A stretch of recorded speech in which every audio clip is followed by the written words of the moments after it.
everyone. My name is Rishi, Rishi Prasad Pisapati. I'm studying at Carnegie Mellon University, and my major is in educational technology and applied learning sciences. So this major is a part of the human-computer interaction department at CMU, and it's a mix of both human-computer interaction and psychology to develop better educational solutions. So I pursued my undergrad degree at NIIT University, which is in Alwar, Nimrana, and I did my undergrad in computer science and engineering. And mostly my focus was so during my undergrad I focused on a lot of different fields because I was just trying to explore what kind of field I would really be interested in. And one of the projects I really worked on geared me towards educational technology as a major. Well, truth be told, I did not prepare that well for my GRE, so I only had a couple of weeks. But I scored a 317 on my GRE with a 162 on quant and a 155 on verbal, and an AWA score of 4.5. So my approach for the GRE was I divided my time equally between, or rather, it was a 70-30 split between verbal and quantitative. So for verbal, I mostly prepared using Magoosh, and I used the resources to go through the flashcards, do all of the exercises, and just familiarize myself with the environment that I'd be giving the GRE in. And the second thing I focused on was to expand my vocabulary. For that, I used Barron's 333 list of words. So so from all the tests that I saw, I think 99% of the cases that you will encounter in the GRE will come from Barron's 333. So I didn't go for the 666 or the 1300 words because I simply did not have enough time for that. So I spent about I think it was a 70-30 split between preparing for the verbal section, and the last 30% I was working on quant. And quant I basically solved through the 5-pound Manhattan book. And honestly, quant wasn't that hard. I just kind of screwed up during the test, which is why I scored a low score according to my own standards. But in all the previous subsequent tests, I was frequently getting 325 plus. The turning point for me was that when I was decided, so when I did my undergrad project so I worked with the Hole in the Wall project, which was basically a project where it was teaching children with like no access to internet or children with no access to computers. We were basically installing computers, or rather like kiosks with internet, or in those underprivileged areas, and kids were basically teaching themselves how to learn. And I was and so I was developing like modules for that project, and I was fascinated by how the kids were progressing, and I wanted to explore this field in greater depth. However, India didn't have a lot of programs that were tech intensive, so that's the one thing I really love working on is like the latest technology. And most of the master's programs that I came across that were related to educational technology weren't tech intensive; they were more psychology intensive. So CMU had a program that was in like hand in hand tech and psychology intensive. So that's the reason why I decided to choose this program. And the reason the reason I chose abroad was because abroad then this is the only place I could find where it supported that. That is a good question. So during my shortlisting, so what I realized eventually was that there were not a lot of universities that offered exactly what I was looking for. So CMU was obviously my first preference, but in the event that I didn't get into CMU, I had shortlisted some other programs from other universities. So I applied to Carnegie Mellon. I applied to UPenn. I applied to University of UC Boulder because they also had a interesting CS program with a bit of focus on educational robotics, which was also an interesting fit. And I applied to Georgia Tech, and if I remember correctly, it's been a year, so you might have. I'm just trying to remember. and I applied to San Jose. So out of those universities, I got into CMU, I got into Georgia Tech, and I never checked UPenn actually. Now that I think about it, and I got into. I remember I did not fill out the paperwork for San Jose, the additional paperwork that was required for San Jose. So after getting CMU, so I didn't bother with that, and the I got rejected by UCB because of my CGPA. So I didn't pursue that any further. So the crowd and the campus life is so the thing is like I didn't have much of a life this semester because again 60 credits. So but the crowd is amazing. You'll get to meet a lot of different people from very different backgrounds. So the problem that tends to be with Indian colleges is that because they're based on equality and not equity, you tend to be exposed to a lot of the same crowd, like people with the same kind of like background as you. So you won't you won't see possibilities for new solutions simply because you're hanging out with the same kind of crowd. So, for instance, engineering colleges have a lot of skew towards they tend to be very male dominant. So, if that is the case, then you won't really see how you can improve your technological solutions for when you're building solutions for women, right? Like then you don't have a peer that immediate closest that's close to you who you can really talk about stuff like this about with. So and it's not just gender. It can be race. It can be sexuality. It can be ethnicity. It can be ethnicity, and a lot of different factors that play into building or learning how to build better solutions. Because at the end of the day, when you're pursuing a master's, you're essential unless you're trying to go for a PhD, you're going to try and like learn as much about how you can build better products and how you can build better solutions for the real world, and the real world is comprised of all of these people. So the having such a broad exposure will open your horizons to a lot of new avenues and ideas that you didn't think earlier were possible. And in addition, and I think the one common thread between the crowd itself is that everyone is very hardworking. And that tends to happen with the top universities, that you'll rarely find people who who slack off, and that sometimes that might give you a bit of a complex, but that's kind of the part and parcel of being at one of the best places for computer, like being at one of the best universities for computer science and computer science related majors.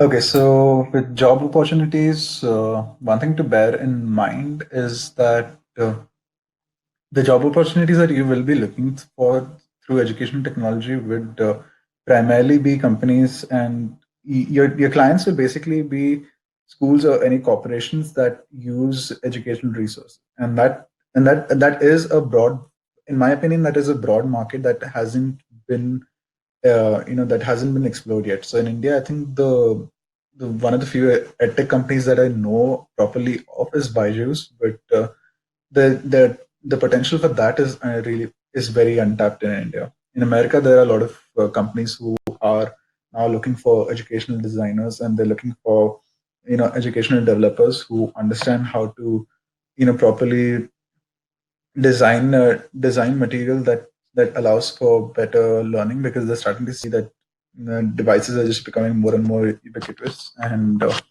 that will help people, and it can and can really have help a lot of different people. So at CMU we have this thing. So the human computer interaction department tends to have this thing called the capstone, where essentially we CMU finds clients from different places. So I think last year we had Ernst and Young, we had Microsoft, we had a few. I can't remember off the top of my head, but we had a lot of different people who wanted better educational technology experts, and they hired us for so building some of their own projects. And since this tends to be like an 8 month long thing, so right now this is a 1 year master's, so I'm done with the first semester. So we have 3 semesters. So in the next 2 semesters, I'll be in next semester, I'll be introduced to the capstone clients, and and then we'll be thinking about how we can build better,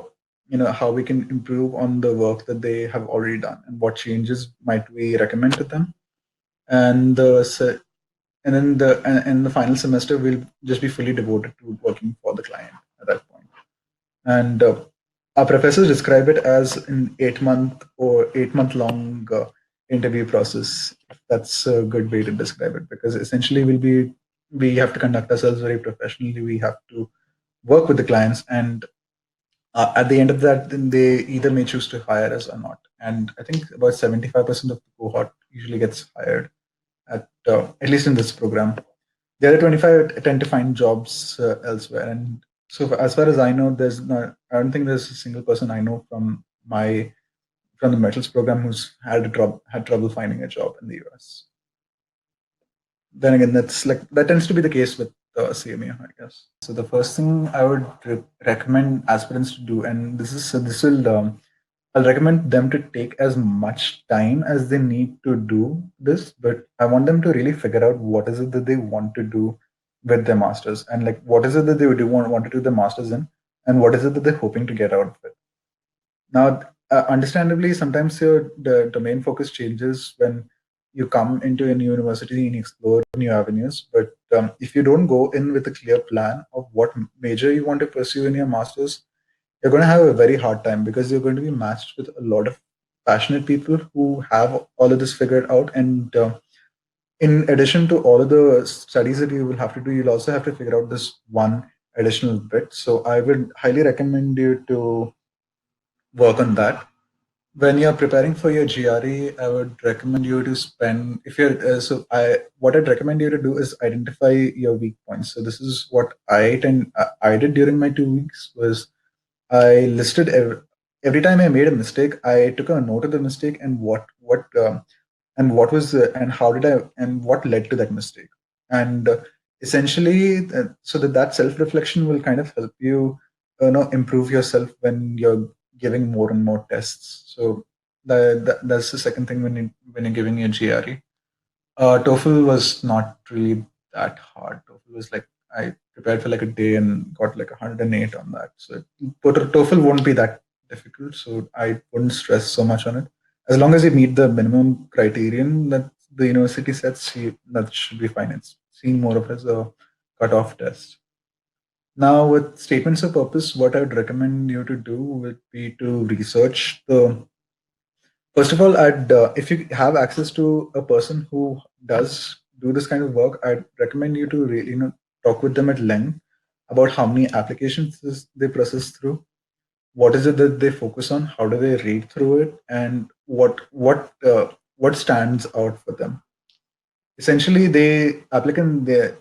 all of these like people who read SOPs, they are processing through hundreds and hundreds of documents. They don't have time to read your life stories. They don't have time to read your, like what is it that you did in the past, and like what is it that well, not exactly that, but like they can't read about it in length. So you can't be writing a Mahabharata there. You have to be able to you have to be concise. You have to list what is it that you did and what insight you gained from that, because essentially that's what professors are looking for. They're looking for people who can contribute to their research. They're looking for people who can be an asset to the university itself. So I have a really bad GPA, but before applying to CMU, what I did was I researched the professors thoroughly, and I looked at some of their ideas, and I contacted some of them, and I talked to them about how this particular idea could be improved upon further, and they, we had like a series of email exchanges because of that. And when writing my SOP, I made sure I mentioned that as well. Like I mentioned that these are the improvements that could be made, because the same professors would end up reading it, and because they're familiar with your name and your face, they will put in a good word for you.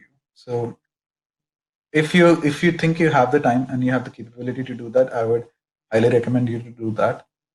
I would highly recommend you to research the universities. So like don't choose a university just because it has a top rank or it has a top like don't just choose MIT for the sake of choosing MIT. Choose MIT if you feel that the program itself has a lot of value to offer. So there are a lot of universities out there which with not so great ranks, but they have very good programs. So you should my point is, don't close yourself off to those options as well. And finally, if and finally, more on a personal note, you will experience a lot of cultural shifts. You will experience a lot of like changes during your time in your masters, and I'd recommend you to embrace embrace that, and take away as much of positivity from that as you can, because this is in odds are you won't get this kind of exposure and experience again, and you should really be making the most of it. So Yocket basically helped me shortlist some of the, like as Yocket did I think the admissions, like they had a tool that evaluates how likely it is for you to get admitted at some place. So I kind of used that extensively during my evaluations, and interestingly enough, I only applied to the universities where I had a less than 5% chance of getting in, according to Yocket, because I really thought that so the thing is, the tool, since it's based on a lot on data science, and it's based a lot on like the past admits, what I figured was that it wouldn't account for cases where you could prove yourself to be more exceptional than your profile shows. And my profile, for I'd consider it a decent profile, but I wouldn't consider it to be a good profile. Based, especially if when you compare it with, say, my peers, or like my other people in my cohort. So I the reason the way I used the tool was to like find out places where I had like the least chance of getting in, and then I used that, and then I was just trying to prove it wrong, and I guess I kind of did. So that was kind of fun, and the Yocket otherwise helped me get the meetups in particular were very helpful. So the offline meetups that they conducted in Pune were helpful because they helped me get in touch with a lot of peers and seniors who were traveling towards CMU, and like they helped me clarify a lot of the questions that I had. So that was pretty helpful.